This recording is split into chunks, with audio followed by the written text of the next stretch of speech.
আসসালামু আলাইকুম। আমরা আজকে রাজশাহী বিশ্ববিদ্যালয়ে একটি ফুটবল ম্যাচ খেলতে যাচ্ছি। এটা হচ্ছে রাজশাহীর প্রধান ফটক এবং একটি গোল চত্বর দেখতে পাচ্ছেন। এটা হচ্ছে সমাধি চত্বর নামে পরিচিত এবং পাশে একটি সৌন্দর্যমূলক স্মৃতিসৌধ রয়েছে। তুমি সুন্দর তাই চেয়ে থাকি প্রিয়, সে কি মোর অপরাধ?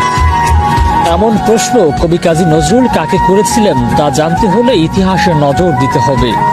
আর তা যদি পাল্টে ক্রিকেট পাড়ায় নিয়ে আসেন, তাহলে এরকম প্রশ্ন হাজারবার যাকে করা হয় সে এক মহাসুন্দর নটরাজ কিংবা গ্রহের সেরা বাজিকর, এক মহানায়ক, স্বাধীন সাম্রাজ্যের নবাব। এভাবেও প্রেমে পড়া যায়, সবটুকু শুধু তাকেই বলা যায়।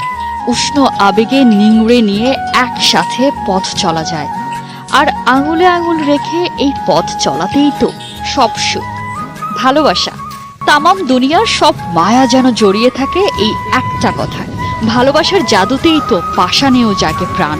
এর শক্তি যে দেখেছে সে জানে, এর কাছে নস্যি বনে যায় কাঁটা তার। দুই ভুবনের দুটি আলাদা মন মিলেমিশে হয় একাকার। ভালোবাসার কি যে নেশা, সব সময় লেগে থাকতে ইচ্ছে হয়। প্রিয়জন চোখের আড়াল হলে ভার হয় মন। একবার বলো ভালোবাসি, দেখো তোমার সামনে হাজির করব আকাশের ওই চাঁদটা। শুধু সিনেমার মন ভোলানো ডায়ালগ। এই মানুষটা ময়দানের মহারথী হলেও প্রিয়জনের কাছে সেই গোবেচারা। জীবনের কঠিন সময় আসন্ন, কিচ্ছু চলছে না ঠিক মতো। সবাই যেন কেমন করে দূরে সরে যাচ্ছে, ভুল বুঝছে। চারিদিকে ঘোর অন্ধকার।